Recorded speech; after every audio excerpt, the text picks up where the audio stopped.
Eh ben, on va pouvoir commencer. Donc, bonjour à tous. Déjà, j'aime bien savoir à qui je parle. Donc, est-ce que les gens qui vivent directement de l'activité de développement de code peuvent lever la main? OK. Et les gens qui font pas du code directement? OK. On vous aime aussi. Globalement, on va parler aujourd'hui de StoryPoint versus NoEstimate. Donc, moi, je m'appelle Victor Lambray, j'ai 26 ans et je suis développeur back-end chez Agicap. Dans la vie, j'aime Linux, j'adore travailler sur des bases de code legacy. Par contre, j'aime pas souffrir. Et c'est pour ça qu'on va parler d'estimation aujourd'hui. En fait, je suis pas le seul à avoir ce problème. Si on s'intéresse à l'industrie, il y a un papier ici qui a étudié à peu près 1450 projets informatiques. Et ils ont trouvé qu'en moyenne, les projets avaient un surcoût par rapport aux estimations initiales de 27%. Pas cool. Mais en fait, ça cache un truc qui est beaucoup plus inquiétant, c'est qu'en fait, il y a une très forte disparité dans les différences entre les estimations initiales et la réalité dans les projets. Et en fait, il y en a 1 sur 6 qui explose complètement, avec plus 200% de coûts et plus 70% de temps consommé supplémentaire. Donc ils appellent ça des signaux noirs, parce qu'en fait, les signaux noirs, on pensait que c'est rare, voire même qu'à un moment que ça n'existait pas. Et en fait, si ça existe, c'est pas courant, mais c'est pas non plus non existant. Mais 1 sur 6, c'est pas mal. Quand il y a un sujet qui m'intéresse, globalement, j'essaye de penser contre moi-même, donc je vais aller chercher des sources, et en général, à la fin, j'ai quelques réponses et potentiellement encore plus de questions. Et histoire de ne pas me faire polluer par des trucs qui iraient dans mon sens, j'essaye d'utiliser une échelle d'épreuves. Donc ça, c'est une version très simplifiée. Tout en bas de l'échelle d'épreuves, on a les documents qui n'apportent aucune preuve solide. Et là-dedans, on va retrouver quasiment l'intégralité des publications dans l'informatique, l'artisanat logiciel, etc. Ça ne veut pas dire que ce qui est dedans est faux, ça veut dire que le niveau de preuve qui est associé est faible. Au-dessus, on a les publications académiques, avec tout en dessous les études de cas, qui étudient un cas unique dans une seule situation, et tout en haut les méta-analyses qui essayent de faire la synthèse de plusieurs études de cas. Donc c'est ces sources-là qu'on va essayer de privilégier. Donc dans la suite du talk, quand vous verrez cette icône, c'est qu'on fait référence à une publication académique, et le principal intérêt, c'est qu'en fait, c'est revu par les pairs, donc des gens compétents qui vont apporter un regard critique sur ce qui est publié. Et si vous voyez ça, c'est qu'on a une publication non académique, non revue par les pairs. Ça ne veut pas dire qu'elle est mauvaise, ça veut juste dire qu'elle n'a pas un niveau de preuve du même niveau. Pour commencer, on va un peu définir de quoi on parle, ça va être utile pour la suite. Du coup, c'est quoi les story points? Quand on parle de story points, en fait, c'est une pratique qui vient à l'origine de l'extreme programming, mais à l'époque, il parlait de jour d'ingénierie idéal. Un jour d'ingénierie idéal, c'est quand tout va bien, on est au calme, on avance bien, on n'est pas perturbé. Et là, il y a la réalité, les vrais jours, dans lesquels les outils peuvent nous poser problème, on peut avoir des interruptions, voire des personnes pénibles. Pour faire la traduction entre l'un et l'autre, ils utilisent le facteur de charge, qui est le ratio entre le nombre de jours réels qu'il faut pour avoir un jour idéal. Et la proposition de départ, quand on ne l'a pas calculé dans la première édition d'XP, c'est de partir sur 3 jours. Ce qui donne une idée de la vision des développeurs de l'époque, de à quel point on les enquiquine. Mais il y a un problème avec cette notion de jour idéal, c'est qu'il y a jour dedans. Et du coup, c'est très facile pour des personnes de ne pas comprendre le fait qu'il y a une conversion à faire et de les convertir automatiquement en deadlines. Du coup, pour ça, il y a eu toute une stratégie de défense qui s'est développée, où quand il y a des personnes qui demandent du temps et qu'on parle d'estimation, on a parlé de jour idéal, on peut aussi utiliser des tailles de t-shirts. Il y a des tailles d'animaux qui ont été utilisées dans certains projets. Vous ne voulez pas compter en bonbons à la guimauve non plus?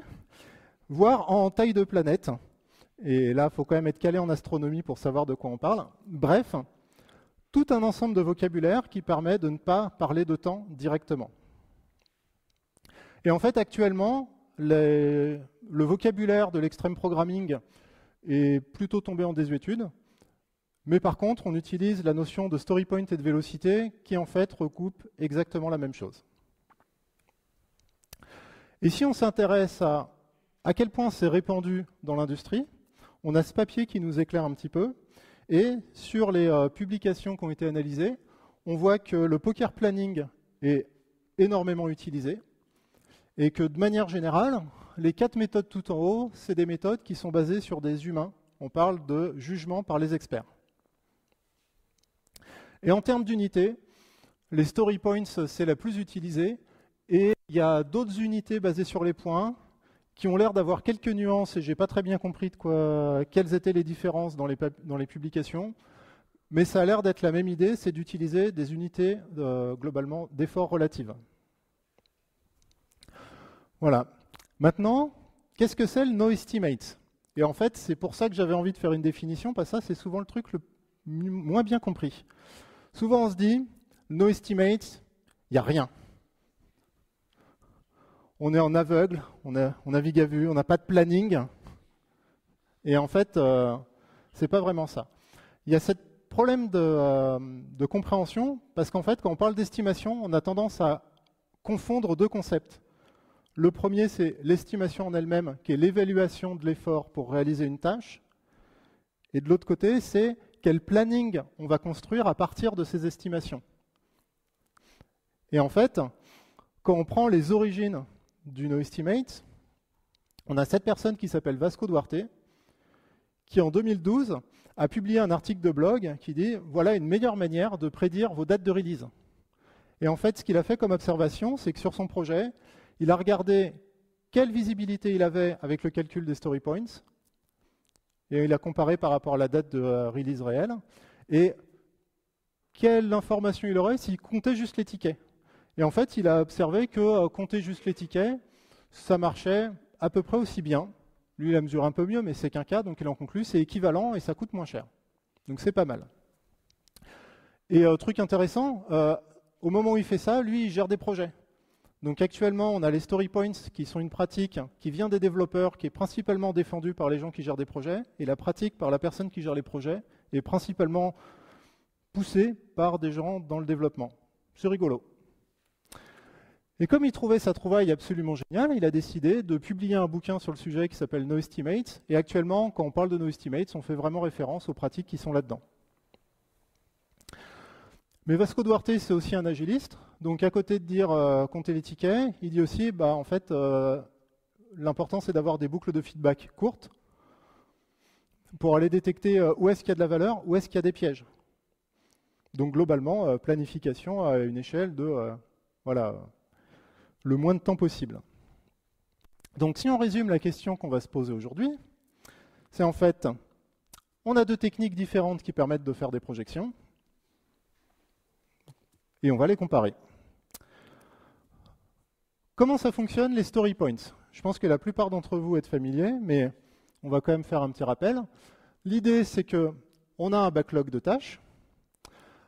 Sur ce backlog de tâches, on a des experts qui vont leur associer des valeurs en story points. Ça nous donne notre charge.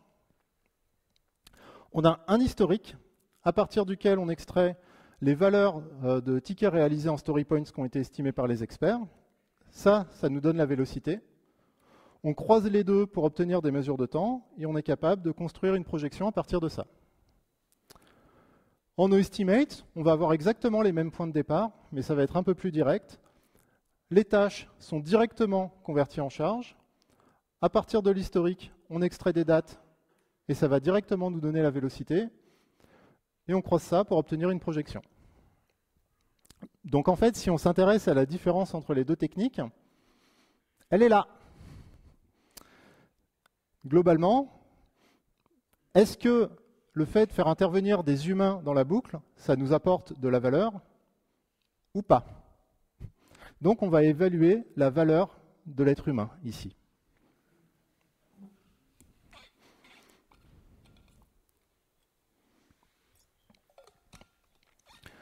Donc pour commencer, est-ce que les story points, c'est quelque chose qui marche? On va voir une première étude qui date de 2002, qui s'intéresse à la relation entre le temps passé pour de vrai et les estimations en story points qui avaient été faites par les experts. Cette étude, elle se base sur une base de données qui s'appelle le Taos Dataset, dans laquelle il y a à peu près 450 000 tickets sur une quarantaine de projets, plutôt connus, qui sont Spring, MongoDB, Apache, Atlassian. Donc truc rigolo, on va voir comment les gens qui font Jira gèrent leurs tickets. Et il y a un biais, c'est que potentiellement, ce n'est pas les plus mauvais pour gérer des projets. Et en fait, cette étude, elle prend au sérieux une propriété des points relatifs. C'est que si on a une tâche qui est estimée à 3 points, elle devrait prendre 3 fois le temps d'une tâche à 1 point. Et si on a cette propriété, on doit avoir quelque chose d'encore plus basique, c'est que les tâches doivent être estimées dans l'ordre. On doit avoir une relation d'ordre entre les valeurs des tâches. Et les résultats qui sont dans l'étude, c'est les suivants. Donc globalement, en rouge, on a la courbe qu'on devrait avoir si la valeur de relativité était correcte, en prenant comme référence l'évaluation de temps sur 1 point. Et pour mettre en valeur la divergence, ici j'ai tracé en vert la ligne qui passe par les médianes des boîtes à moustaches. Donc déjà on voit que sur la plupart des projets, on a des fortes divergences, à l'exception du projet E, qui est le Jira Software Cloud. Donc ils ne sont pas mauvais quand même. Mais que sur les autres projets, on a des fortes divergences.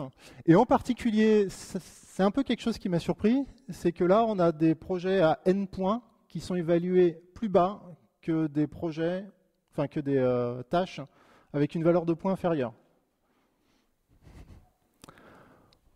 Sur l'ensemble des projets sur lesquels ils ont pu faire tourner cette étude, ce qui n'est pas l'ensemble du dataset, ils ont observé qu'en fait, il y a 7 projets sur lesquels la corrélation entre les story points et le temps passé était forte, et 25 autres projets sur lesquels... Et en fait, si on détaille un petit peu, sur ces projets-là, il y a 4 projets qui sont surestimés, auquel cas on a une bonne surprise, parce qu'en fait, on va livrer avant ce qu'on avait prévu. Tout le monde aimerait des erreurs comme ça. Mais la tendance majoritaire qui rejoint le reste de la bibliographie sur l'état de l'industrie, c'est qu'on a une tendance systémique à la sous-estimation des projets. Et je pense que malheureusement, on l'a pas mal expérimenté dans cette salle. Donc, on a vu que les valeurs relatives de points, elles ne sont pas si fiables que ça, et qu'il y a quand même un fort facteur aléatoire, et qu'en fait, même la notion d'ordre, ce n'est pas quelque chose sur lequel on est très bon. Du coup, la conclusion du papier, c'est qu'en fait, à partir de 5 points, c'est là où on a un vrai décrochage sur la corrélation entre le temps passé et les valeurs de points. Donc ce qu'il conseille, c'est de splitter les tâches supérieures à 5 en tâches de poids plus réduits. Donc ça, c'est assez cohérent avec des conseils qu'on retrouve par ailleurs dans le monde de l'agilité, de plutôt privilégier des petites tâches. C'est confirmé par la recherche académique. Et la conclusion générale de l'étude, c'est que globalement, les story points ont une corrélation moyenne ou faible avec le temps passé. Pourquoi? Pour tenter d'y répondre, on va utiliser cette publication qui est un sextant, qui est en fait une cartographie des différents facteurs qui affectent le jugement par les experts. Donc c'est une systématique literature mapping. Donc là, il y a un schéma très compliqué de comment les informations ont été collectées. Et donc on voit qu'il y a tout un process qui va exploser jusqu'à 5400 publications à un moment pour ensuite se restreindre pour aller sélectionner les 131 publications les plus pertinentes sur ce sujet-là.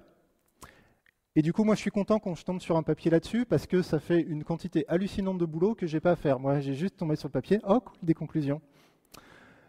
Et là-dedans, dans ces 131 publications, il y a 235 facteurs qui sont mentionnés, dont 69 qui ont au moins été explorés 2 fois.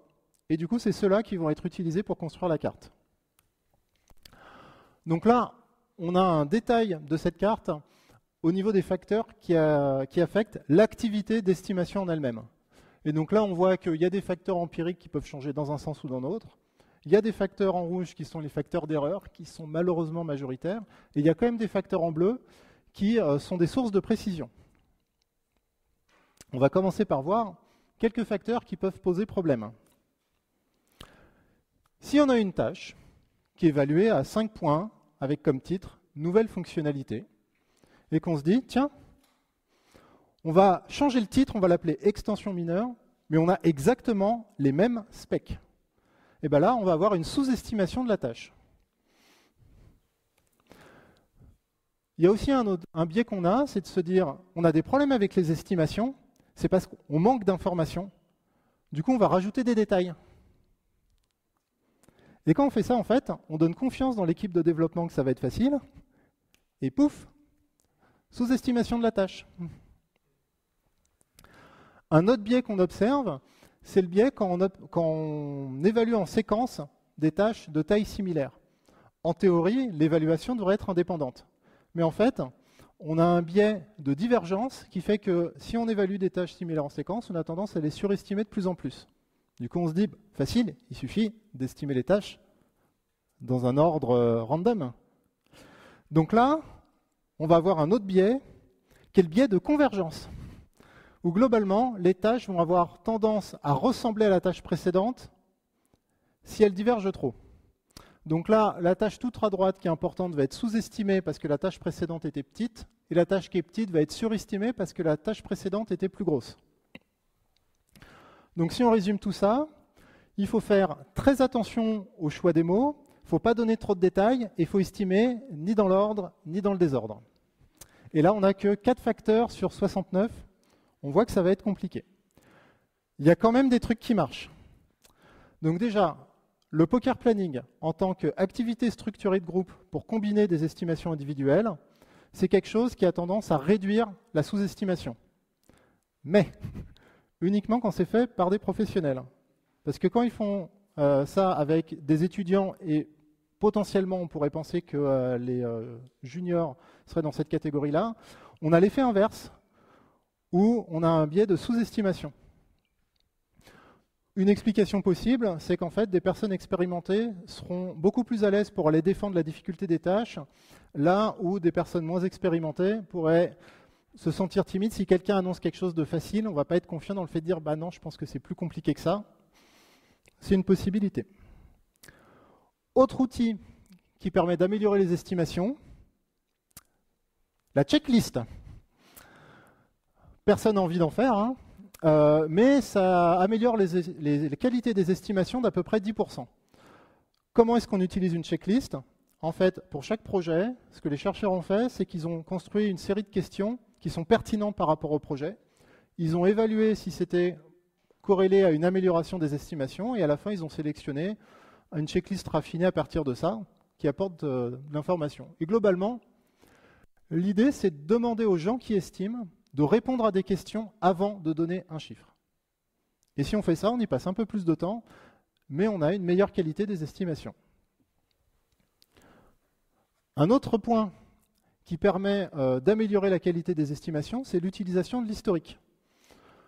Donc là, c'est cool parce que pour le coup, à la fois les story points et à la fois le NoEstimate se basent sur l'historique pour construire la projection. Mais si par hasard, vous êtes dans un projet où vous évaluez en story points, mais vous n'avez pas une bonne boucle de feedback sur la vélocité, bah vous perdez en précision. En plus, c'est dommage parce que c'est que des données à calculer, donc autant le faire. Et un autre facteur qui améliore la qualité des estimations, c'est le fait de laisser de la marge dans le développement. Donc globalement, en bas, le sprint, il n'est pas rempli à 100%, on a du mou, et quand on fait ça, on a des estimations plus précises. Par contre, si on blinde à 100%, bah on détériore la qualité de nos estimations. Il y a un facteur qui est documenté par la recherche académique, c'est que globalement, si vous ne mettez pas du mou dans vos sprints, bah les équipes techniques vont se mettre du mou de manière random dans les tâches pour en finir d'autres. Donc ça, c'est pas très cool. Mais ça explique pas tout. Et il y a un autre facteur qui potentiellement on peut observer là-dedans, mais qui n'est pas dans les sources académiques, c'est peut-être qu'on voit un effet de la complexité accidentelle. Peut-être que le mou qui est utilisé entre les tâches, c'est fait pour maintenir un niveau de qualité qui permet au travail d'être plus déterministe. Mais ça, c'est mon interprétation possible personnelle. Et si on prend la carte complète, elle fait un petit peu peur. Et globalement, ce qu'il faut en retenir, c'est que de manière générale, les biais qui peuvent nous impacter, c'est quelque chose d'hyper compliqué, qui implique différents rôles. On a les clients, les gens qui font les estimations, le management, les équipes techniques et l'équipe au complet. Et à quasiment tous les stades. Donc, on est plutôt sur une technique complexe.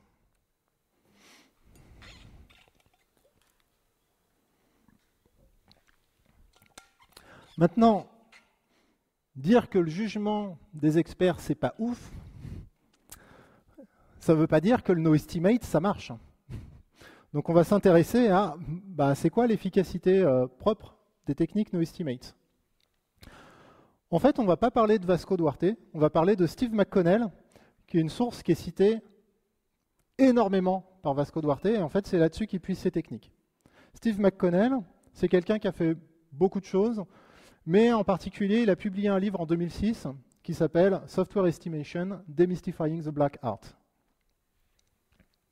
qui n'est pas une revue académique. On ne va pas tout couvrir, mais on va regarder l'approche de Steve McConnell pour répondre à cette question. Combien il y a de sable dans ce bac à sable? Ce qu'il dit, c'est que la première approche, c'est de compter les grains de sable. C'est la version la plus précise. Si on sait compter, on aura la réponse exacte. Mais potentiellement, c'est un peu laborieux.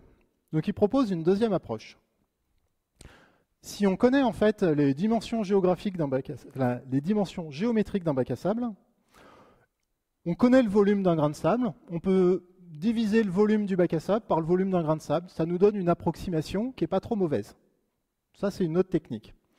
Et enfin, la dernière technique, on demande à quelqu'un, à ton avis, il y a combien de grains de sable dans le bac à sable? Et là, il va réfléchir très fort, il va sortir un chiffre, 2 millions.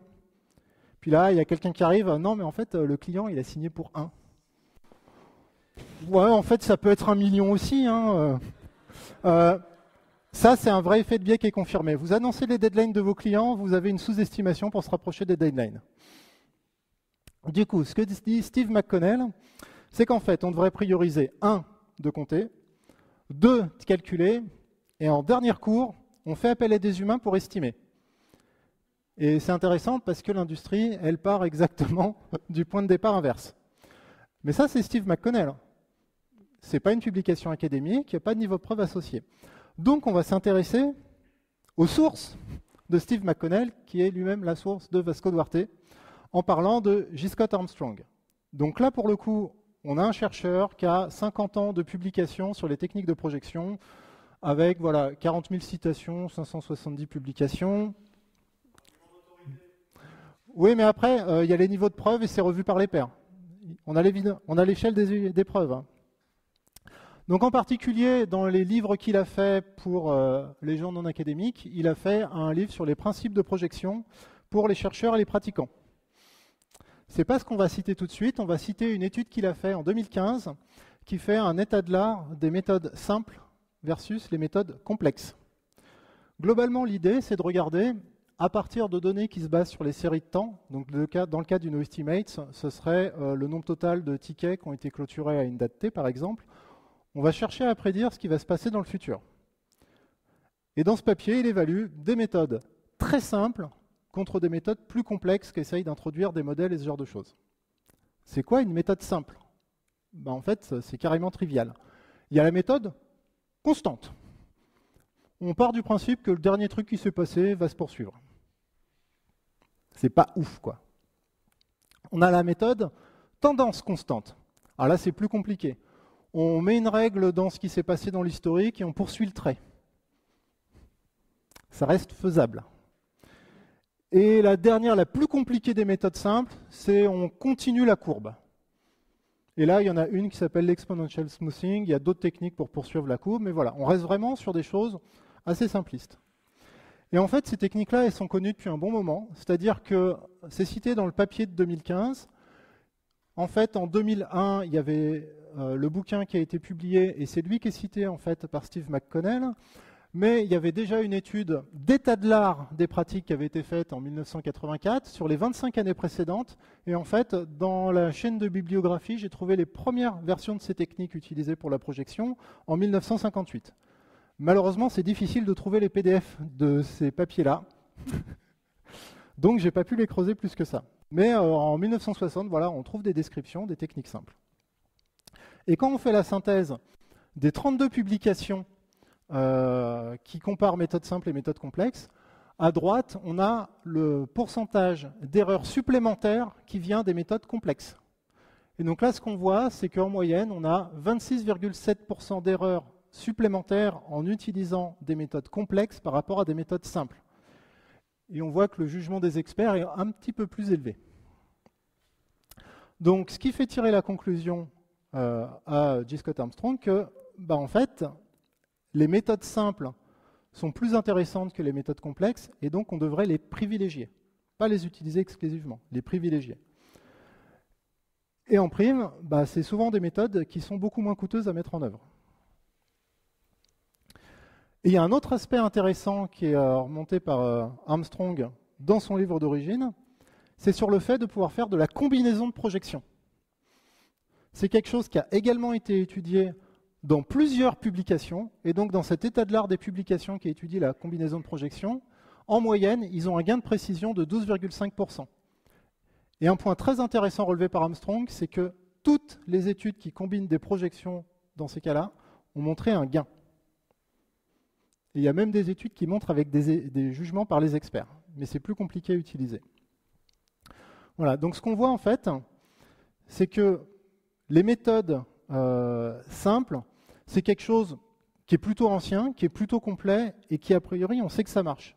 Et en fait, le no estimate, c'est juste une utilisation particulière de ces méthodes simples.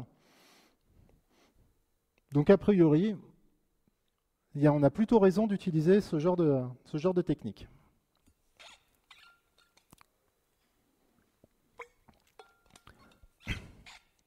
Maintenant, on est en 2024, et comme vous le savez, le monde a changé.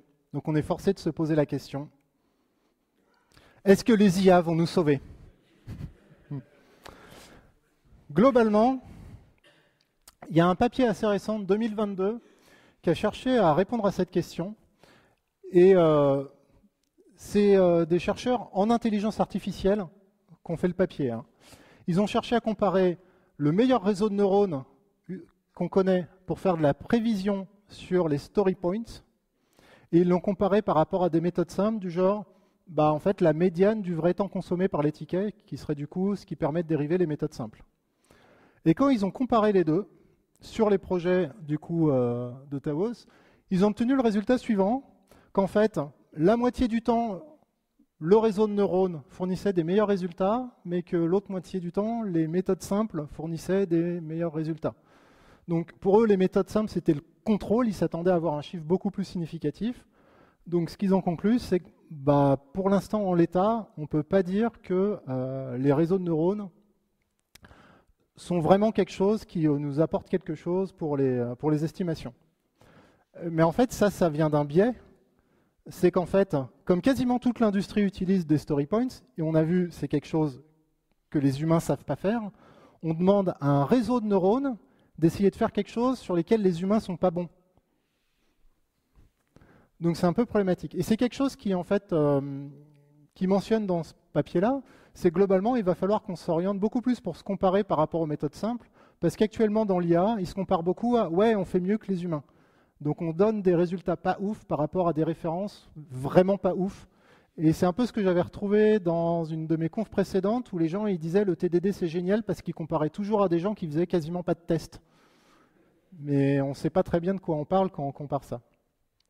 Par contre, il y a quand même un aspect intéressant dans cette étude-là, c'est que sur leur réseau de neurones, ils ont regardé l'effet d'avoir un apprentissage sur un seul projet ou une base d'apprentissage sur plusieurs projets.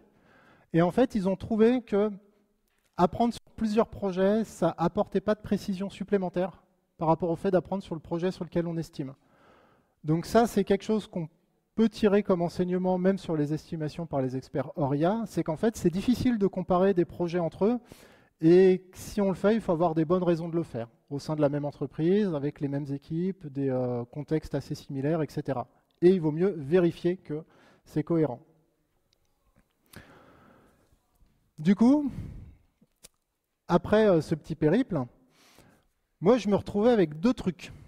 Des descriptions de méthodes simples d'un côté et une base de données open source de tickets de l'autre. Donc j'avais envie de jouer avec. Et là, on rentre dans de la littérature grise complète parce que là, c'est revu par que dalle. mais c'est pour sortir des trucs. Parce que je n'ai pas trouvé ça directement dans les études. Donc j'ai décidé d'implémenter vraiment la description la plus simple que fait Vasco Duarte de ces techniques. C'est globalement les n jours suivants, on va faire autant de tickets que les n jours précédents. Et pour mesurer l'erreur, j'utilise un truc qui est absolument catastrophique, qui est le MRE, qui est catastrophique parce que ça a plein de problèmes. Globalement, on prend la différence en valeur absolue de l'effort et on divise par le total. Il y a plein de meilleures mesures à utiliser, mais en fait, c'est une mesure qui est très utilisée dans la recherche malgré tout et qui est hyper simple à implémenter. Donc j'ai voulu l'utiliser pour essayer de comparer les projets entre eux. Mais on ne peut pas du tout le comparer par rapport aux résultats qu'on a là dans les publications, parce que déjà, on fait de l'erreur sur un cumul et pas sur des tâches en story point. Donc, rien à voir. Et le résultat que j'ai obtenu, c'est celui-là. Donc là, dans les boîtes à moustaches, on a globalement les marges d'erreur sur l'ensemble des projets, et sur l'axe horizontal, on a l'intervalle de projection. Donc sans surprise, si on cherche à savoir où on en sera demain en partant des données d'aujourd'hui, on est super précis. Par contre, ce qui m'intéressait, c'était d'aller chercher les projections à des échelles de temps supérieures. Donc par exemple, en projetant à une période d'1 an, on arrive à prédire à 12,5% d'erreur en médiane où est-ce qu'on en sera. Et si on double cette valeur-là pour prédire à 2 ans, on est à 18,5% d'erreur supplémentaire. Donc globalement, c'est pas si pire. Je m'attendais à des trucs beaucoup plus catastrophiques. Mais ça, c'est pas très intéressant parce que c'est sur un ensemble de projets. Et on a vu, on ne peut pas comparer les projets entre eux. Donc on va regarder un petit peu au cas par cas ce que ça donne. Déjà, avec le bon élève. Ça, c'est un projet qui a une très bonne prédictibilité. Globalement, en bleu, on a ce qui s'est vraiment passé. Et on a 2 projections. En orange, on a ce qui s'est passé à 6 mois. Et en vert, on a ce qui s'est passé à 1 an. Et on voit que ce projet, en fait, il a plutôt une droite, enfin, c'est plutôt une droite. Donc globalement, on ne se plante pas trop parce que l'activité est très prédictible. Si on prend un autre projet qui est plutôt dans la médiane, on voit que globalement, la droite, on la retrouve, mais qu'il y a un petit infléchissement à un moment. Et du coup, les techniques de projection à long terme, elles se plantent un peu. Par contre, des humains avec une règle pourraient beaucoup mieux se dire, en fait, là, il s'est passé un truc, on a changé quelque chose au niveau opérationnel, donc les données précédentes ne sont pas valides, et on va plutôt poursuivre la courbe à partir du début de l'inflexion, quand on l'observe. Ce projet-là, il est très intéressant. En fait, c'est le Jira Software Cloud. Donc le projet, en fait, qui était très précis sur les story points, en fait, sur les méthodes simples, il ne se débrouille pas tant que ça. Il y a quelques inflexions qui font qu'à long terme, ça ne marche pas des masses. Et en fait, ça, ce que ça veut dire, c'est qu'il ne faut pas utiliser les méthodes simples parce que dans le cas général, elles sont meilleures. En fait, ce que dit Armstrong, c'est qu'il faut partir sur les méthodes simples et on introduit de la complexité quand on voit que ça nous apporte quelque chose et que c'est justifié. Donc là, si on fait l'observation que les méthodes simples nous donnent des résultats avec une certaine approximation, mais que les story points nous apportent plus de précision, si l'effort vaut le coup, on a des bonnes raisons de le mettre en place. Et là, on a le vilain petit canard, c'est le projet le moins bien noté, et je pense que les personnes qui font les tickets sont ivres, parce que c'est littéralement assez compliqué. Donc en fait, là, globalement, c'est difficile de se dire que c'est le fruit du hasard, on a quand même des grosses tendances. Donc là, il doit se passer des choses du point de vue opérationnel, et les gens sur ce projet, ils doivent avoir des explications de pourquoi on est dans cette situation-là. Mais on repère quand même que vers la fin, on retombe sur quelque chose de plutôt prédictible, donc c'est peut-être un démarrage un peu chaotique au début, où il y a une phase de rodage.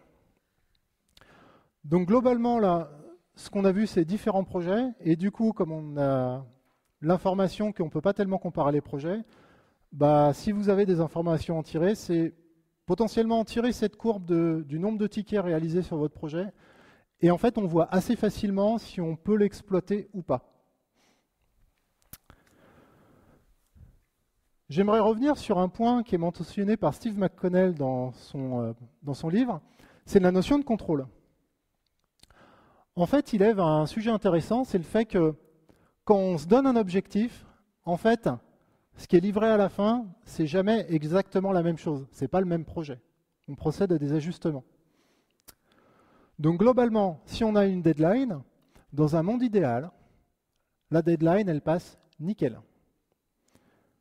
Mais en fait, si on a un petit dépassement, on a moyen de prendre des actions qui nous permettront de passer la deadline. Mais si l'écart il est trop énorme, en fait, notre capacité à contrôler ce qui se passe, elle ne marche pas. Et là, on se foire. Du coup, ce que conseille Steve McConnell, c'est de procéder par des petits incréments sur lesquels on s'engage. Et en fait, on revient au concept de livraison en continu. Ça, c'est quelque chose qui est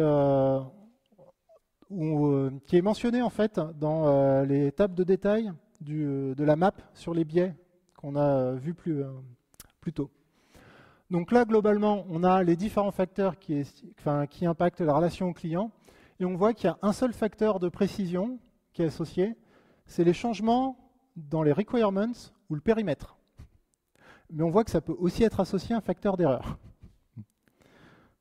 Là, on a les mêmes biais sur les équipes techniques qui vont réaliser le code. Et on s'aperçoit que le seul facteur qui est lié à une amélioration des estimations, c'est le fait de jouer, là encore, sur les requirements et le périmètre.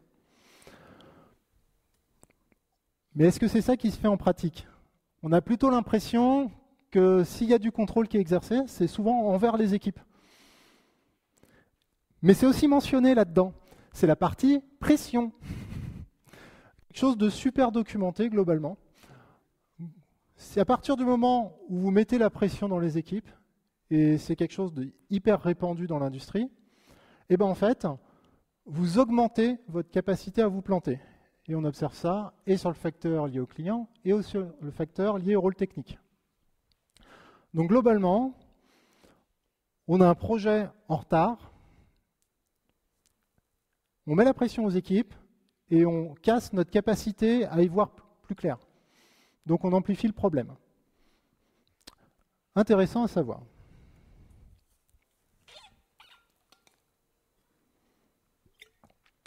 Donc qu'est-ce qu'on peut conclure de tout ça?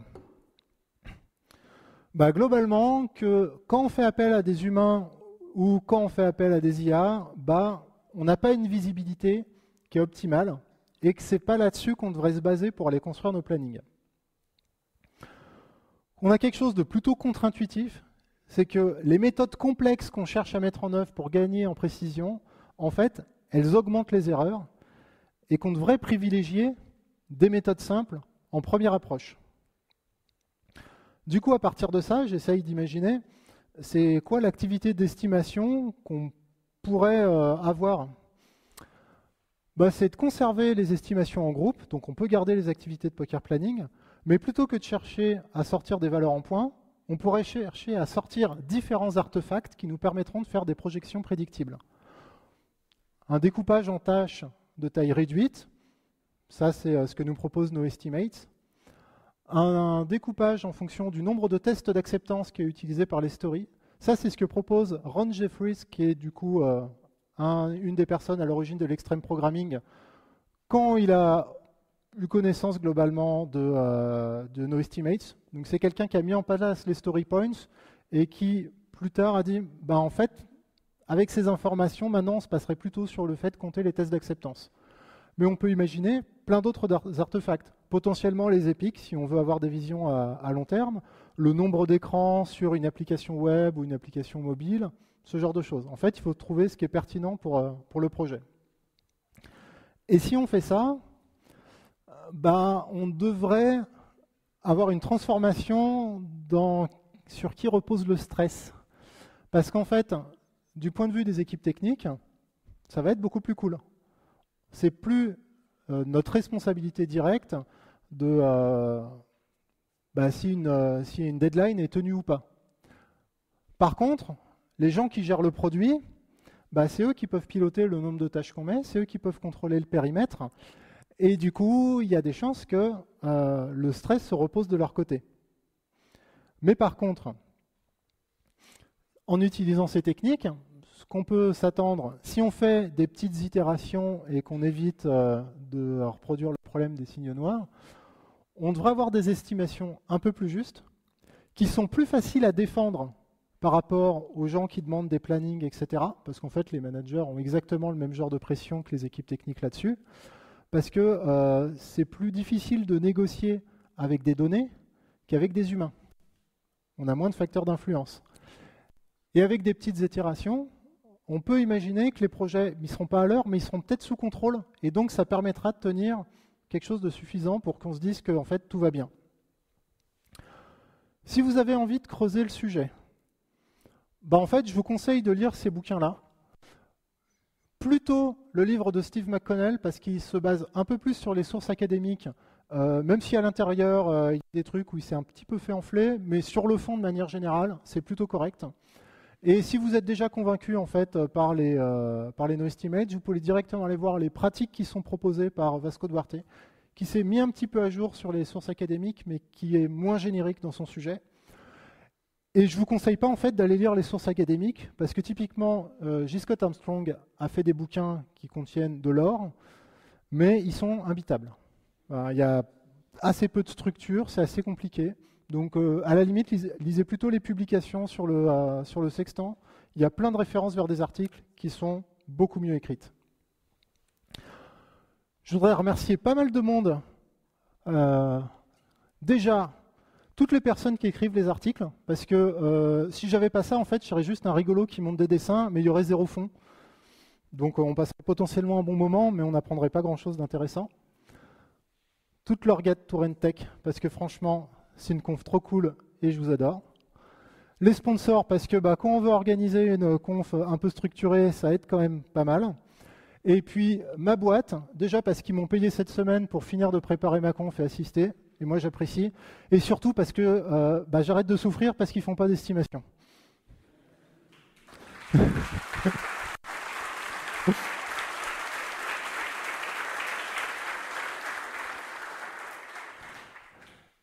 Du coup, si vous voulez retrouver mes slides et les références vers les publications qui sont mentionnées, c'est sur mon GitHub qui est là-haut. Si vous voulez me contacter sur Twitter, il y a mon arrobase. Et puis, il nous reste 7 minutes pour prendre des questions. Ouais. J'ai l'impression que tu supposes qu'il faut quand même continuer à faire des forecasts. Tu as pu parler après de checklists qui semblent être intéressants. Moi, il y a un checklist que je trouve intéressant, c'est de savoir, poser quelques questions pour savoir est-ce que c'est utile de forecaster ou pas. Par exemple, une phrase entre un Kickstarter et commander quelque chose sur un e-commerce, les délais de livraison ne sont pas du tout les mêmes, et c'est normal parce que dans un cas, le Kickstarter, ça n'a jamais été fait avant. C'est normal que la projection soit plus floue et que même on n'en fasse pas. Alors que si je commande un truc et me dit oh, peut-être dans 3 mois ça arrivera, on ne sait pas, c'est un peu bizarre. Est-ce que tu peux peser sur le fait que est-ce qu'il faut continuer à faire des forecasts ou pas? Ok. Donc, si j'essaye de résumer la question, globalement, c'est dans l'idée que je ne mentionne pas des informations sur le fait de la pertinence de faire des projections ou pas. Si je résume, alors là, je vais utiliser ma réponse absolument géniale, c'est que je n'ai pas eu d'informations sur la pertinence des forecasts ou pas dans mes sources bibliographiques. Donc, je ne peux sortir qu'une estimation personnelle. Moi, je ne tranche pas là-dessus. J'ai juste cherché sur les techniques d'estimation pour nous donner de la visibilité. À titre personnel, je rejoins plutôt l'analyse de Vasco Duarte de se dire, par défaut, il faut qu'on ait des boucles de feedback courtes, et en fait, le plus court possible, c'est globalement quelques jours et on met en prod immédiatement. Et après, en fonction des besoins du contexte, on peut avoir besoin de projections à plus long terme, et là, il faut se poser la question de qu'est-ce qu'on fait comme projection et comment on l'utilise. Mais je ne suis absolument pas pertinent ou compétent pour répondre à ces questions-là. Ouais.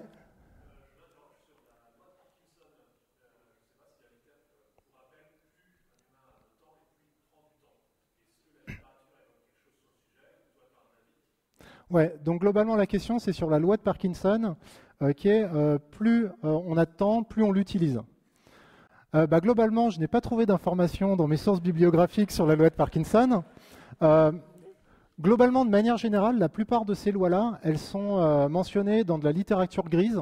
Donc, c'est plus des façons d'exprimer des concepts. C'est difficilement vérifiable. Et souvent, il y a assez peu de raisons de les formuler de cette manière-là. Donc, c'est peut-être vrai, c'est peut-être faux, mais ce n'est pas évalué. En tout cas, ce que j'ai vu globalement dans la bibliographie par rapport au padding, c'est qu'en fait, la façon dont utiliser ce padding, c'est tout un sujet en soi et qu'en fait, il y a énormément de complexité derrière sur les questions de marge et de laisser plus de temps à l'équipe technique. Mais ce qui revient dans la bibliographie, c'est que plus le temps laissé aux marges est important, plus la précision des estimations est importante. Mais il n'y a pas d'information sur le niveau de delivery, parce que peut-être qu'on produit plus de choses en étant moins précis. Mais je n'ai pas d'informations pour aller trancher là-dessus. Ouais.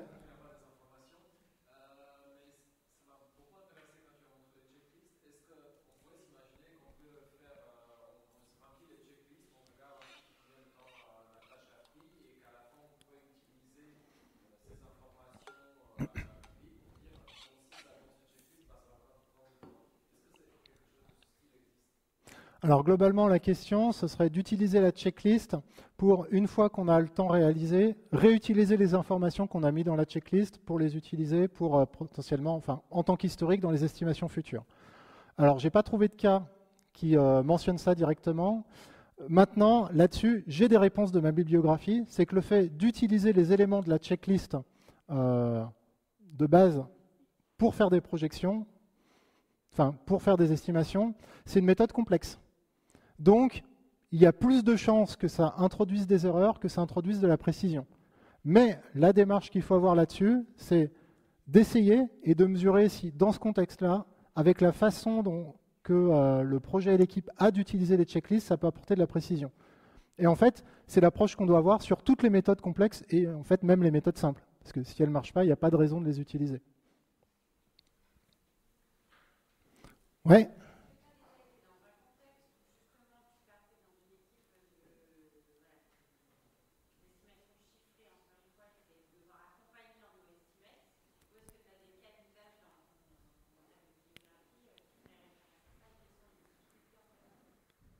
Alors du coup, c'est...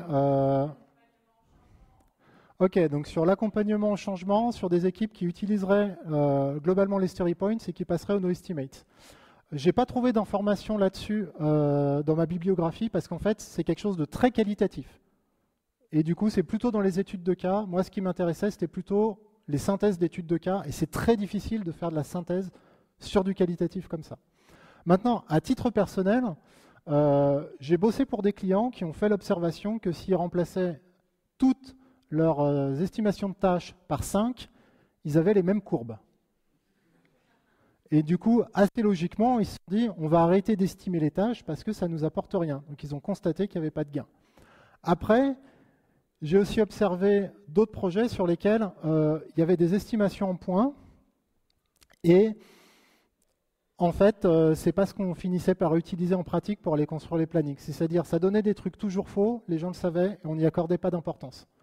Et en fait, il y a même des cas où il y a des doubles plannings que j'ai observés sur des projets dans lesquels il y a les plannings construits à partir des story points pour faire la communication de la planification au management, et des plannings opérationnels qui divergent complètement, qui sont juste des backlogs ordonnés de qu'est-ce qu'on doit faire et des estimations sur des très gros lots de quand est-ce qu'on pense livrer les trucs. Et en pratique, ces plannings s'engageaient sur des périodes de temps plus faibles et étaient plus précis. Maintenant, je rappelle, moi je suis développeur, j'accompagne pas du tout des équipes pour faire des transformations. Ouais, je pense que ça va être la dernière question.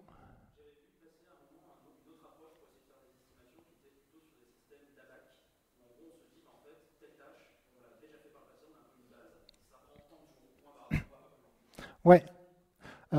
Donc là, l'idée, c'est une autre technique d'estimation qui est basée sur le fait d'estimer à quel point la tâche qu'on va réaliser est proche d'une tâche qu'on a déjà faite et d'utiliser les informations de cette tâche pour aller projeter dans le temps.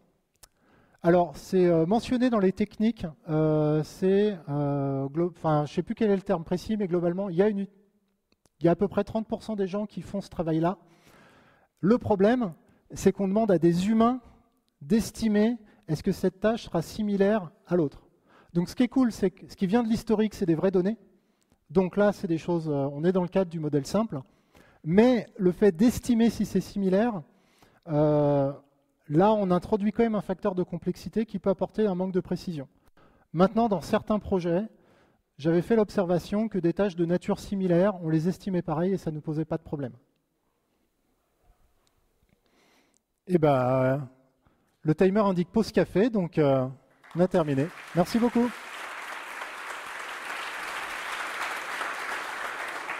Hop.